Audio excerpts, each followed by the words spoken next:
Buenas noches, mi nombre es Jean-Pierre López. El día de hoy les voy a hablar acerca de la guerra de Irán-Irak y el Golfo Pérsico. Cabe recordar que esta guerra duró entre los años 1980 y 1988. Como tal fueron 8 años y a la final no hubo un vencedor claro.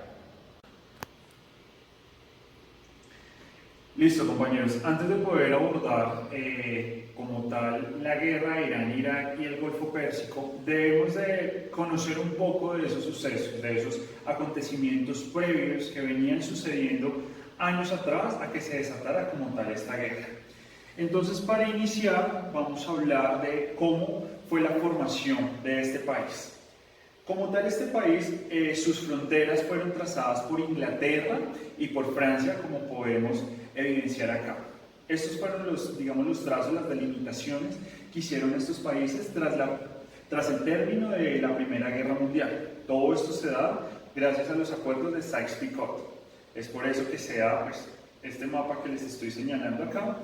Pero el problema, o más bien lo que fallaron ellos, es que no tuvieron en cuenta esos criterios religiosos y culturales. Cuando hablo de criterios religiosos y culturales, me refiero a que, por ejemplo, los kurdos, que son un grupo étnico del Medio Oriente, pues quedaron distribuidos de esta manera, una parte en Turquía, otra en Irak, otra en Siria y otra en Irán. Entonces, si se dan cuenta, quedaron regados como tal por todos estos países y pues digamos que en ese momento, y podría decir que a la fecha, aún luchan para poder formar su propio país.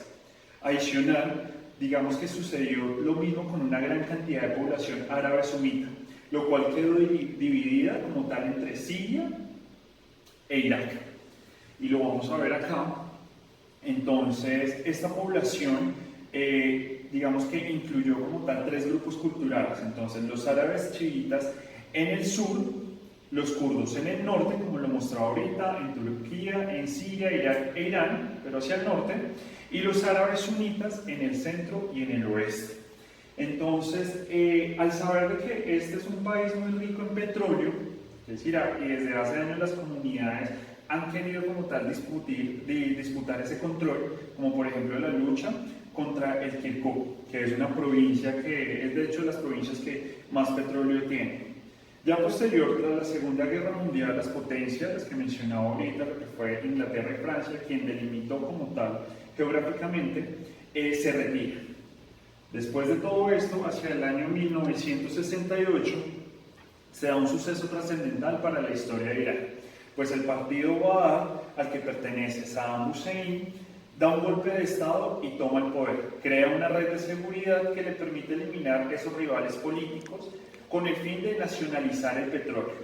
Una vez lo hace y lo logra, genera control sobre toda la industria, lo cual en su momento reportó enormes beneficios para el país en su desarrollo. Cabe resaltar que para gobernar se apoyó en los árabes sunitas, marginando a la mayoría de la sociedad. Esto quiere decir como que los obligó, los forzó para que pudieran, digamos que, hacer parte de él o estar bajo el mando de él. Posterior a esto, en 1979 se da un siniestro político que cambia como tal las relaciones en esta zona. Pues los ayatolás, que son una denominación como más alta del sacerdocio chií, que son unos respetados expertos en el estudio de la ciencia islámica, como por ejemplo la filosofía, la moral, el conocimiento iluminativo, la legislación, entre otras, toman el poder de Irán, se sitúan acá y hace que las monarquías del Golfo Pérsico, las monarquías que están como tal a cargo o al mando del Golfo Pérsico, reaccionen agresivamente, pero son incentivadas por Estados Unidos. Estados Unidos son los que, digamos que genera como ese detonante para que ellos reaccionen hacia la toma pues, de Irán por los ayatolás. Entonces, cuando sucede esto, Saddam recibe el apoyo económico de los países y decide invadir a Irak. Entonces, al recibir, digamos, el apoyo económico, Saddam estando acá en Irak, lo que procede es a intentar invadir Irak. Su objetivo principalmente era el sur, esta parte, puesto que es una zona muy rica, muy llamativa en cuanto a petróleo, y pues a la vez también tiene es como el hogar de una minoría de árabes, entonces digamos que es como más fácil de poder invadir. Hay riqueza y pues hay digamos que pocas poblaciones, hay una minoría como tal. Entonces, ¿qué sucede? Posterior, las cosas no salen como él las pensaba y lo que hace es que se convierte en una guerra que dura alrededor de 8 años, de 1980 a 1988, y pues como lo mencionaba al inicio, a la final no hay como tal un vencedor claro. Entonces, digamos que prácticamente estos son los sucesos previos que quería como tal tocar, que quería abordarnos por encima para ya poder, digamos que tener un poco más de contexto de lo que ya va a pasar desde el año 1980 a 1988, que es cuando ya Irak decide pues invadir toda esta parte de Irán. Listo, entonces el inicio del conflicto hacia el año 1971, Irak había roto relaciones diplomáticas con Irán debido a todos estos conflictos territoriales que se venían presentando años atrás. Irak e Irán mantenían una vieja disputa por el control de unas pequeñas islas en el Golfo Pérsico. Hacia los años 1975, los dos gobiernos, tanto Irak como Irán, firmaron un acuerdo que se suponía que iba a poner fin al conflicto. Irak no estaba, llamémoslo así, tan conforme con lo que había firmado en el acuerdo, pues como tal no había tenido un margen de maniobra dada la presión ejercida por los apoyos internacionales con que contaba el Shah. Pese a esto, la principal razón de la guerra fue la creencia del presidente de Irak, Saddam Hussein, de que la potencia militar de Irán se había debilitado en gran medida por la revolución iraní de 1979, que derrocó al Shah y que él apoyó que conseguiría que por parte del occidente le permitiría obtener una fácil victoria, reconquistando Ashad al-Arab y la provincia iraní de Juzestán para Irak. Entonces, como tal, ¿qué fue la revolución islámica? Fueron las movilizaciones que terminaron en el derrocamiento de la dinastía Pahlaví, dinastía monarquía iraní, quienes gobernaban en ese momento. Entonces, estando bajo el Shah, el monarca Mohammad Reza Pahlaví, por lo cual se instaura la República Islámica actualmente vigente en Irán. El líder de la revolución fue el ayatolá Jomeini, quien tuvo apoyo de varias organizaciones de izquierdas e islámicas, más los movimientos estudiantiles iraníes mientras estaba en el exilio. Entonces, como tal, en concreto, las manifestaciones en contra del Shah Reza Pahlaví, el monarca de aquel entonces, comenzaron en 1977 y tomaron más fuerza en enero de 1978 con la unión de grupos seculares y religiosos en una campaña de resistencia civil. Hacia agosto y diciembre de ese mismo año, de 1978, lo que fueron las huelgas y las protestas causaron como tal una paralización del país, por lo cual el Shah dejó Irán, partiendo al exilio el 16 de enero de 1979. Allí dejó el poder en manos de un gobierno provisional compuesto por un consejo de regencia y un primer ministro opositor. Cabe notar que Shah Reza Pahlaví fue el último monarca persa que estuvo allí. Entonces el líder opositor, el ayatolá Jomeini, quien se encontraba en el exilio durante el reinado de Reza Pahlaví, fue autorizado para regresar a Irán por el gobierno y a su llegada a Teherán, que es la capital de Irán, fue ovacionado por una multitud que lo esperaba. El gobierno provisional real de ese entonces colapsó el 11 de febrero cuando, derrotado en la lucha armada callejera por grupos guerrilleros y tropas rebeldes que llevaron al poder oficialmente a Jomeini. Luego de todo esto, ¿qué pasó? Que los iraníes votaron en un referéndum convertirse en una república islámica el 1 de abril de 1979 y aprobaron una constitución republicana y teocrática donde Jomeini se convirtió como tal en una guía de la revolución. Y esto sucedió en diciembre del mismo año.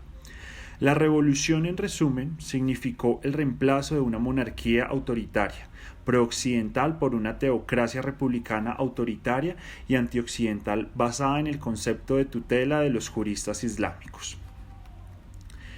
Entonces, para ya poder entender un poco y poder, digamos que, aterrizarnos en contexto La pregunta es, ¿cuándo inicia la guerra?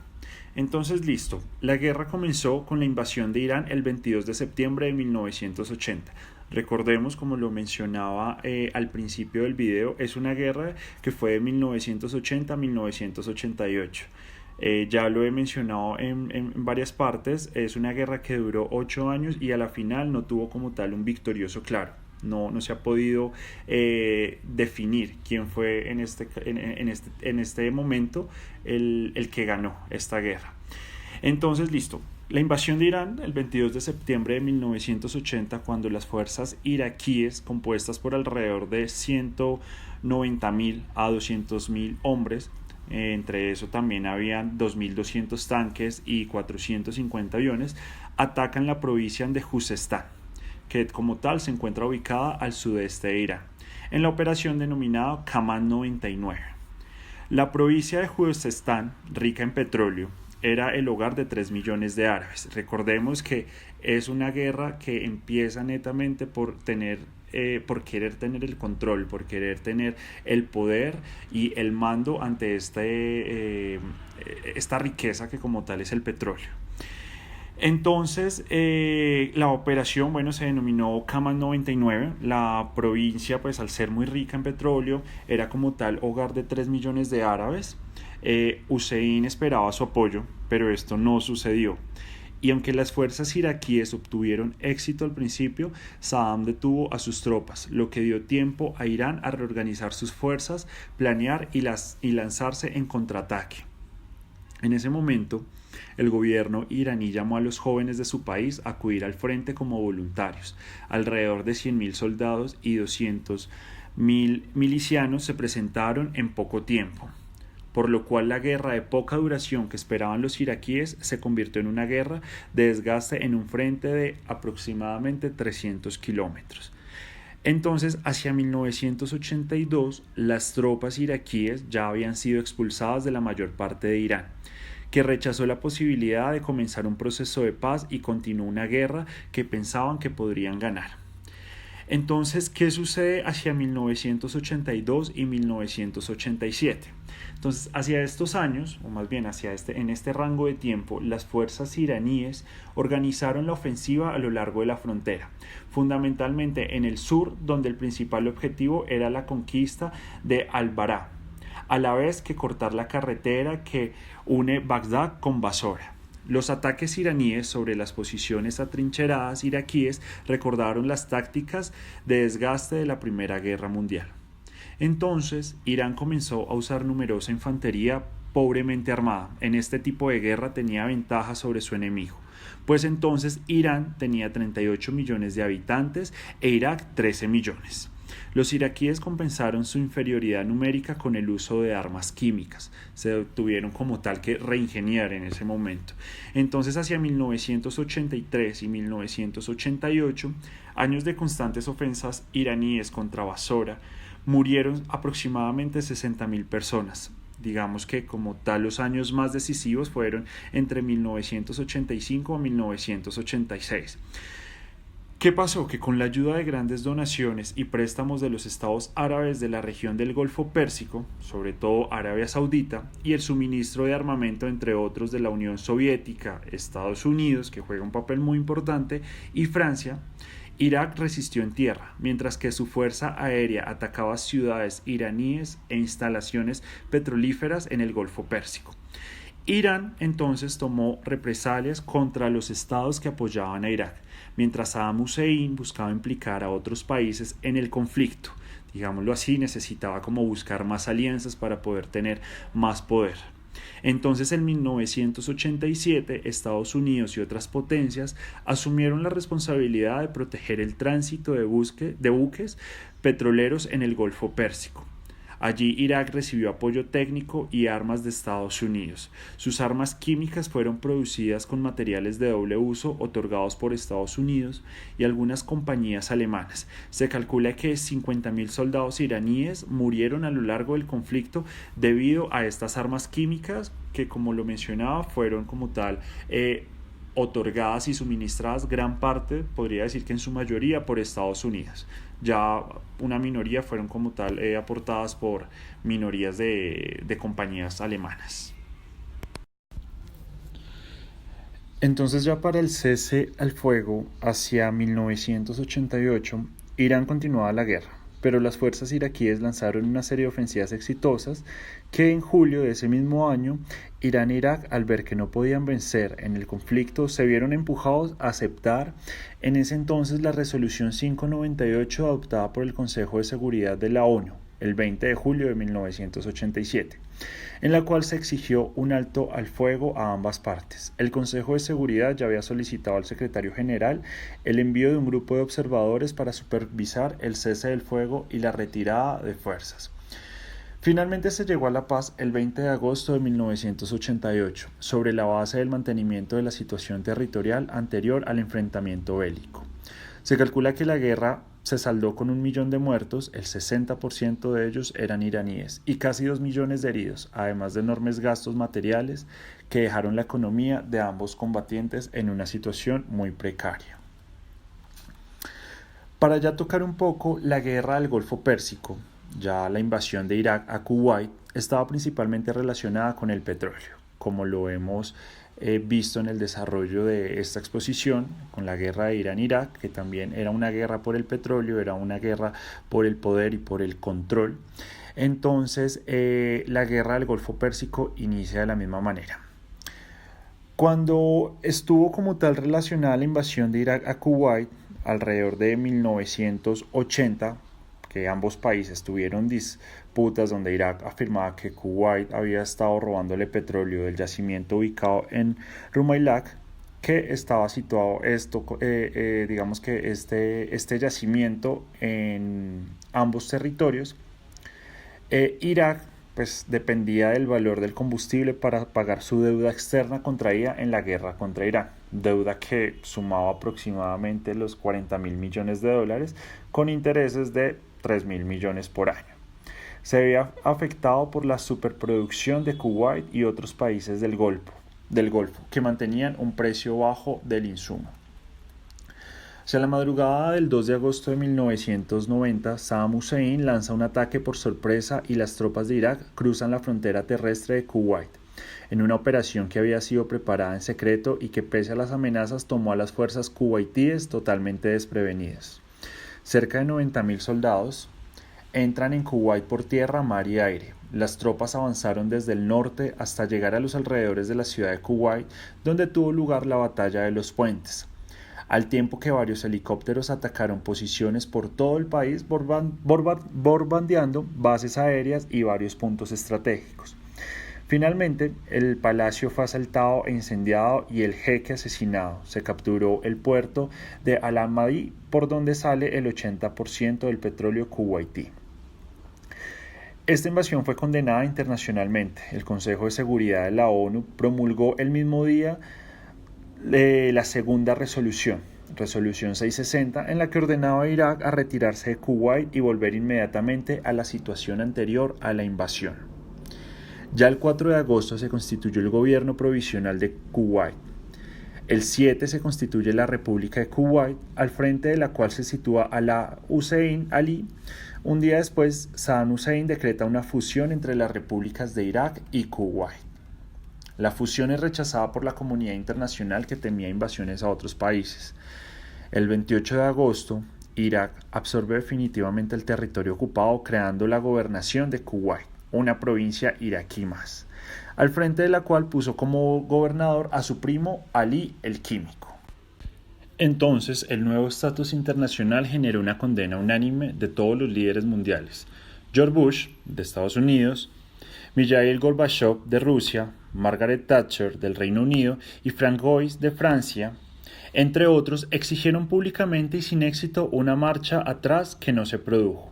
Tras meses de intentos diplomáticos, en enero de 1991 comenzó la Operación Tormenta del Desierto. Entonces la guerra del Golfo Pérsico fue un conflicto librado por una fuerza de coalición autorizada por las Naciones Unidas, compuesta por 34 países y liderada por Estados Unidos, contra la República de Irak en respuesta a la invasión y anexión iraquí del estado de Kuwait, comúnmente conocida como Operación Tormenta del Desierto por el nombre operacional estadounidense de la respuesta militar. Como respuesta a Kuwait sucesos, el 16 de enero de 1991, una coalición internacional de 34 países, como lo mencionaba ahorita, entre esos Argentina, Arabia Saudita, Australia, Bangladesh, Bélgica, Canadá, Checoslovaquia, Corea del Sur, Dinamarca, Egipto, Emiratos Árabes Unidos, España, Estados Unidos, Francia, Grecia, Hungría, Italia, Kuwait, Marruecos, Países Bajos, Níger, Nueva Zelanda, Noruega, Omán, Pakistán, Polonia, Portugal, Qatar, Reino Unido, Senegal y Siria, iniciaron una campaña militar con el fin de obligar al ejército invasor a retirarse de Kuwait, atendiendo a la resolución número 660 de la ONU. La coalición había logrado reunir un ejército de 959.600 hombres, 2.000 carros de combate y una flota de 100 barcos de guerra, entre los que había 6 portaaviones, además de un impresionante despliegue aéreo de al menos 1.800 aviones, mientras que los iraquíes disponían de un ejército de 545.000 soldados, 4.500 blindados y 700 aviones de combate. También contaban con un buen número de misiles de alcance medio. Los aliados desde el principio de las acciones desplegaron una formidable ofensiva aérea que fue todo un éxito, debido a que poseían aviones de última generación. Por lo cual los iraquíes quedaron privados de fuerza aérea, por lo que se concentraron en proteger sus tropas y su equipo blindado bajo tierra, pues los aliados ya habían comenzado una serie de bombardeos sobre todas las ciudades importantes de Irak, que sufrieron severos daños, además de causar cientos de víctimas civiles. Sin combate aéreo, el jefe de las fuerzas aliadas, el general norteamericano Norman, ordenó el inicio de la operación Sable del Desierto. A los 2 días de haberse iniciado el asalto terrestre Sable del Desierto, unos 100.000 soldados iraquíes se rindieron en masa ante las fuerzas de la coalición, que avanzaron en forma incontenible. Finalmente, el 28 de febrero de 1991, Irak, durante la retirada de sus tropas de Kuwait, incendió 700 pozos de petróleo en ese país, causando terribles daños ambientales. Se rindió oficialmente y aceptó las condiciones impuestas por las Naciones Unidas. Saddam Hussein, que había llamado a esta guerra la madre de todas las batallas, logró, pese a la categórica derrota, mantenerse en el poder. Tras el conflicto, la ONU impuso a Irak un severo embargo que produjo gravísimos trastornos sociales y económicos en el país. Y es así como termina la guerra entre Irán, Irak y el Golfo Pérsico. Como lo mencionaba, una guerra que duró desde 1980 hasta 1988, que a la final no hubo un victorioso claro.